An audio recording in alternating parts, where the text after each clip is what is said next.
My name is Vincent Van Patten, and today I am doing my first ever solo episode.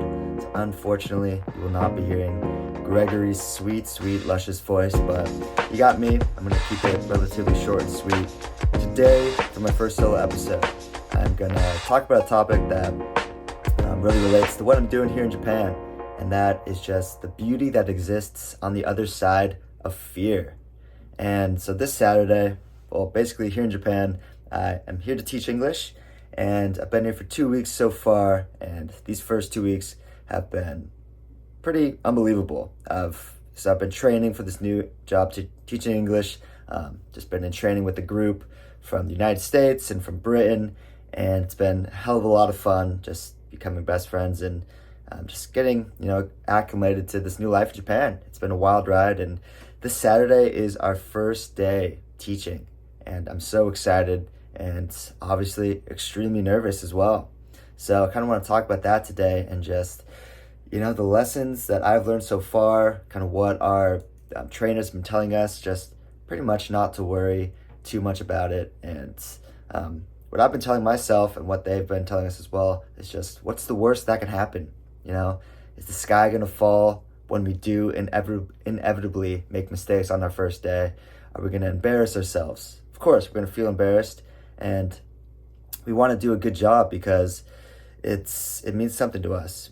We came out here thinking that this is a big deal. Obviously, it's a big deal for all of us. We want to make a good impression with the company that we work for and with these Japanese speakers. And it's basically the idea that this all kind of surrounds is something that I came across recently it's a quote from Ryan Holiday, who is a author, and he talks a lot about stoicism, which is this philosophy of really commanding yourself, and no matter what life puts in front of you, you can get through it when you kind of are the emperor of your own soul, so to speak.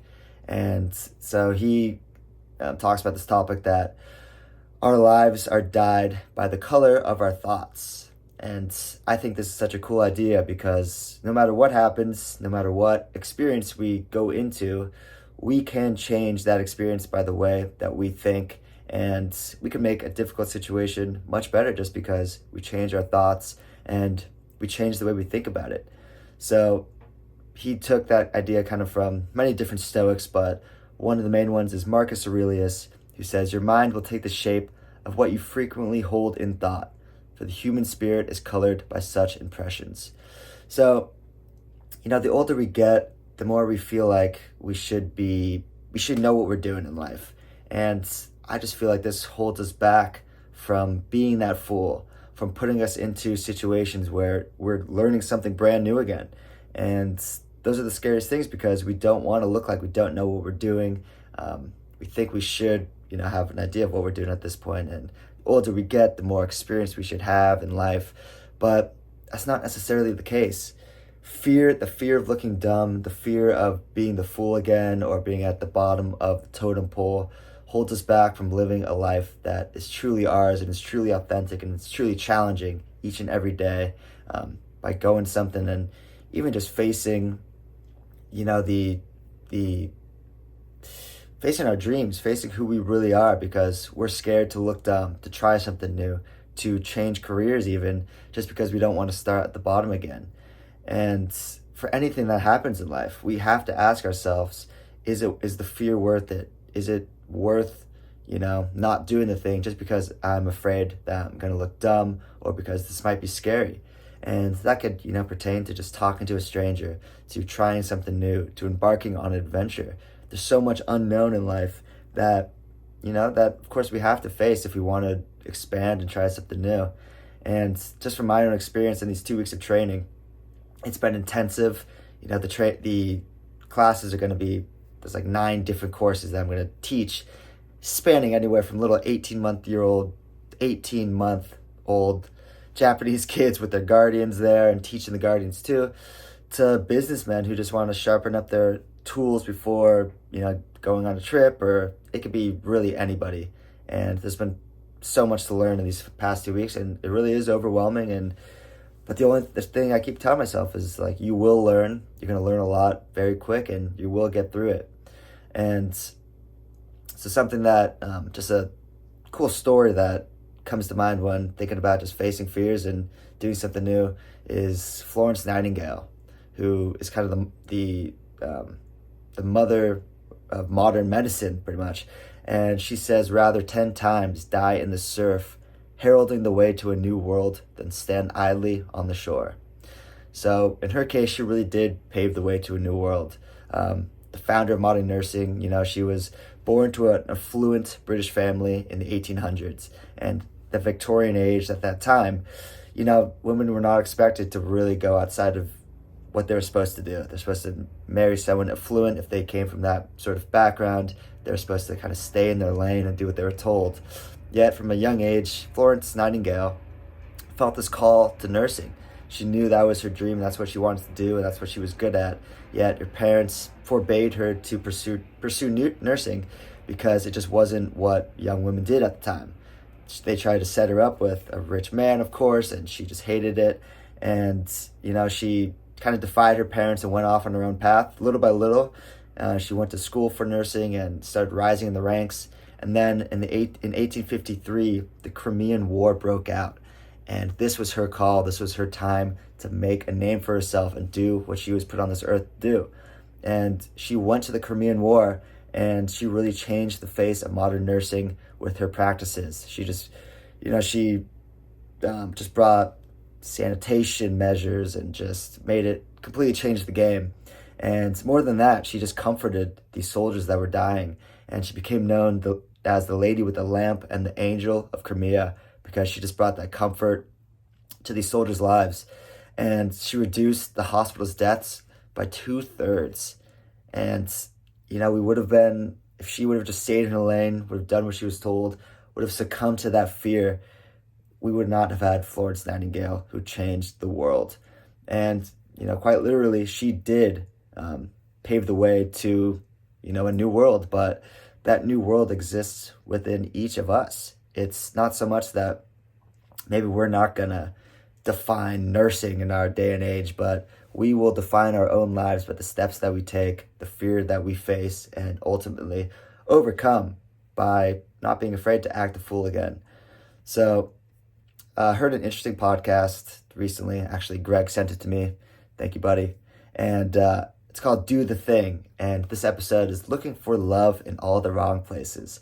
And he sent it to me because it really just talks about something that we really are just interested in and trying to get better at. And that is just putting ourselves into uncomfortable, kind of new, unique experiences where we're getting out of our comfort zone and just expanding who we are. And something that one of the panelists said that was really awesome. He just says, the older that we get, the more we hold on to things we're comfortable with or already know. I don't want to look like a fool. The older we get, I think we could find the opportunity to try something new and learn to get rid of caring if others are laughing or looking like the idiot. And I think that is huge. Like, the older we get, as I was saying before, the more we think we shouldn't look like the idiot, that we should be, wise and getting better. And, I guess those things are important, but it's the person who's trying to reinvent themselves again and again and again who is really seizing life and getting the best out of it. Because the best things in life are on the other side of that fear. So something that I just keep telling myself is, what is the worst that can happen? So what if I fail on Saturday? And it's going to be a whirlwind. I have no idea what to expect, but even the trainers are like, be easy on yourself. Enjoy it, because you're going to look back and these are just going to be the best times, getting to know your training group, having fun with them. And you're not going to remember stressing out about the little things, which you will inevitably learn along the way. But just have fun with it. Enjoy it. Enjoy being in that first stage of just the unknown. And, that's all I can really say is put yourself in those situations to overcome the fear, because that's what life is all about. It's about enjoying it. It's about getting uncomfortable, feeling that life inside your chest that just wants to burst out. And that comes from doing new things and just embracing it. As a kid, I was so scared to do new stuff. I was just afraid of being embarrassed. But the older I get, it's like, who the hell cares about looking dumb? I mean, everybody's scared of it. And that's what holds us back. And if you want to stand out, don't be afraid to look dumb. It's pretty amazing. The last, few weeks, it seems like these songs are just coming to my life. Music is such an important thing to me. And, before I left for Japan, it was the song I'll Go by Murdered by Death that just hit me so hard and inspired me that I'm on the right path and I need to get out there and pursue my dream, even though it might be lonely and it's going to be tough and I'm doing something different. It's what I'm meant to do.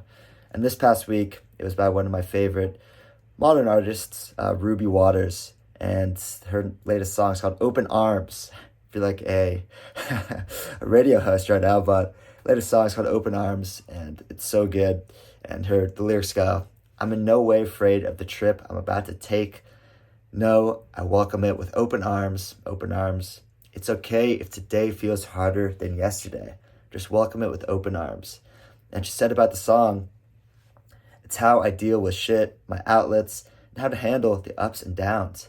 It doesn't always have to be a weakness or a problem to be depressed or overwhelmed. It can sometimes just be a part of life. And however you cope with it isn't something to be ashamed of. We are all dealing with the ups and downs of life. And really, if it gets you down, if you're scared, if you're afraid, that is nothing to be afraid of. That is life. That is who we are. And really, to get the best out of ourselves, we must tap into that fear, embrace it, enjoy it, and just fucking go and thrive in it. If that is what life is all about, that's how we get the best out of ourselves. Hope you enjoyed this episode about just fear, overcoming it, and, don't be afraid to get out there, try something new, and look the fool. Much love, y'all.